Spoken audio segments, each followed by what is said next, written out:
কালো তুমি আমার, হৃদয় কাননে পুজি তোমারে দয়াল গোপাল আমার। নয়নে নয়নে রাখি তোমারে দিশার কালো তুমি আমার, হৃদয় কাননে পুজি তোমারে দয়াল গোপাল আমার। তোমারে মগনে গগনে গগনে শুনেছি তোমার গান, মিঠাই সন্দেশে রাখি তোমার ঘরের কালো তুমি আমার।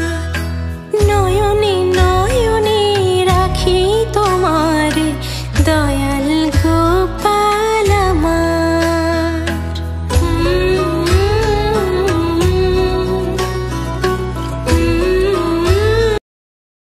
মেঘের পালো আলোর জাহাজ ভাসিয়ে দিলে, মানে ভাসিয়ে তো।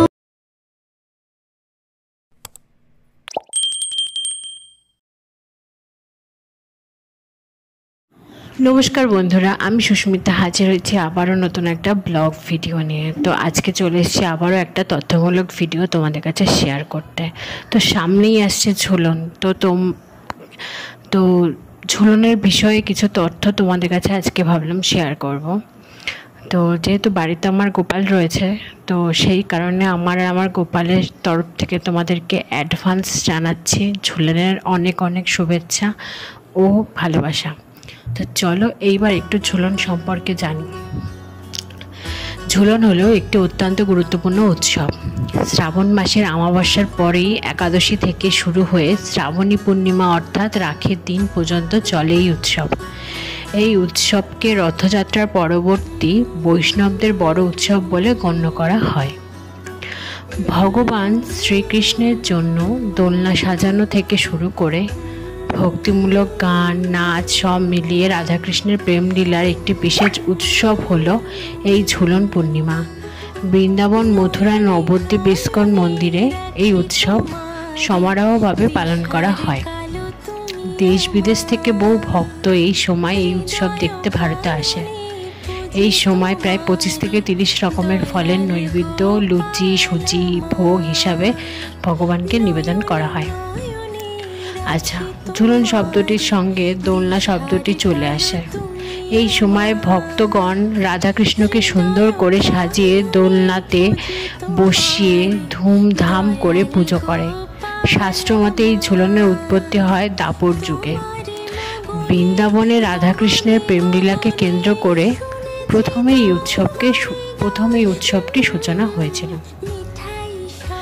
এরপর ধীরে ধীরে এই উৎসবের বছর আর সকল উৎসবের মতো আকর্ষণীয় হয়ে উঠতে লাগলো। রাধাকৃষ্ণের এই যুগল বিগ্রহ দোলনায় বসিয়ে পুজো করার মধ্যে দিয়ে সাংস্কৃতিকভাবে এই ঝুলনের তাৎপর্যটি ফুটিয়ে তোলে। নানা ধরনের মাটির পুতুল, কাঠের দোলনা এবং গাছপালা দিয়ে সাজিয়ে রাধাকৃষ্ণের দোলনার সঙ্গে এমনকি ছোটদের খেলনা সাজানো থাকে রাধাকৃষ্ণের সাথে। মূলত বনিদি বাড়ি বা মঠ এই উৎসব অনুষ্ঠিত করে। কিন্তু ঝুলন, তাই তো বলো, ছোটোবেলার একটা ইমোশন ঝুলন, মানে ছোটোবেলায় ঝুলন করতে হবে এর একটা ইমোশন ছিল। যাই হোক, তো শ্রাবণী পূর্ণিমাকেই বলে ঝুলন পূর্ণিমা। যেদিন পালন হয় সেদিন ঝুলন উৎসব। এই দিন রাধাকৃষ্ণের যুগল মূর্তি দোলনায় ঝুলিয়ে এই উৎসবটি পালন করা হয়। ঝুলন যাত্রা ভগবান শ্রীকৃষ্ণ অনুসারীদের জন্য সবচেয়ে গুরুত্বপূর্ণ উৎসবগুলির মধ্যে একটি, যা শ্রাবণ মাসে পালন করে। এই উৎসবটি জুলাই ও আগস্টের সময়কালেই পড়ে। এটি বৈষ্ণবদের সবচেয়ে বড় এবং জনপ্রিয় ধর্মীয় উৎসব, যা বর্ষাকালে, মানে ঝুলন হলো ভারতের বর্ষাকালে রাধাকৃষ্ণের প্রেমের সঙ্গে মিলিত আনন্দ উদযাপনের একটি আনন্দ উৎসব। কিন্তু এই উৎসবের প্রধান স্থান কোথায়? ভারতের সমস্ত স্থানের মধ্যে মথুরা, বৃন্দাবন, পুরী, মায়াপুর ঝুলন যাত্রা উদযাপনের জন্য সবচেয়ে বিখ্যাত। ঝুলন যাত্রা শ্রাবণ মাসে পালিত হয় শুক্লাপক্ষের একাদশীতে। থেকে পূর্ণিমার দিন পর্যন্ত, যাকে শ্রাবণী পূর্ণিমা বলা হয়, যা রাখি বন্ধন উৎসব নামেও পরিচিত। সারা বিশ্ব থেকে হাজার হাজার কৃষ্ণ ভক্ত পবিত্র শহর মথুরা, বৃন্দাবন, উড়িষ্যার পুরী এবং পশ্চিমবঙ্গের মায়াপুরে যান। রাধা এবং কৃষ্ণের মূর্তিগুলিকে বেদি থেকে সরানো হয় এবং ভারী অলঙ্কারে দোলনায় স্থাপন করা হয়। সকল ভক্তরা প্রভুর প্রেমে মগ্ন হয়। বৃন্দাবনে শ্রীরূপ সনাতন গোষ্ঠীর মঠ, বাঁকে বিহারী মন্দির এবং রাধারমণ মন্দির, মথুরায় দ্বারকাধীশ মন্দির, জগন্নাথে পুরীর গৌর মঠ, ইস্কন মন্দির, গোবর্ধন পীঠ, শ্রী রাধাকান্ত মঠ, শ্রী জগন্নাথ বল্লভ মঠ এবং ইস্কন প্রভৃতি জায়গায় এই উৎসবটি পালিত হয়। সবচেয়ে বড় জাঁকজমক করে পালিত হয়। তো আজকে আমার এই ভিডিওটা কেমন লাগলো? ঝুলন তো আমরা সবাই জানি যে রাধাকৃষ্ণের দোলযাত্রা মানে দোলনার মধ্যে দোলে রাধাকৃষ্ণের প্রেম, আমরা তো সবাই জানি।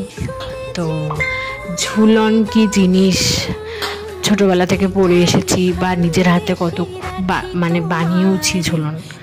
তো এই তোমাদের কাছে এইটুকুই তথ্য শেয়ার করার যে শ্রাবণী পূর্ণিমাতে ঝুলন হয় এবং ঝুলনে হচ্ছে রাধাকৃষ্ণের প্রেম লীলাকে আমরা ফুটিয়ে তুলি। তো আজকের আমার এই ছোট্ট ভিডিওটা কেমন লাগলো? যদি আমার এই ছোট্ট ভিডিওটা ভালো লেগে থাকে তো প্লিজ লাইক, শেয়ার, কমেন্ট আর হ্যাঁ, চ্যানেলটা সাবস্ক্রাইব করে পাশের বেল বাটনটা কিন্তু অন করে দিও, তাহলে সমস্ত রকম ভিডিও নোটিফিকেশান তোমাদের কাছে চলে আসবে। সব রকম সবসময় তো তথ্যমূলক ভিডিও তো আনলে হবে না, কি বলে বন্ধুরা? মাঝে মধ্যে একটু ব্লগ ভিডিও তো আনতে হবে তোমাদের জন্য। তো মাঝে মধ্যে একটু তথ্য ভিডিও থাক, আবার মাঝে মধ্যে একটু ব্লগ ভিডিও থাক, সব কিছু মিলেমিশে চলতে হবে। তো এখনের মতো বিদায় দিলাম, টাটা।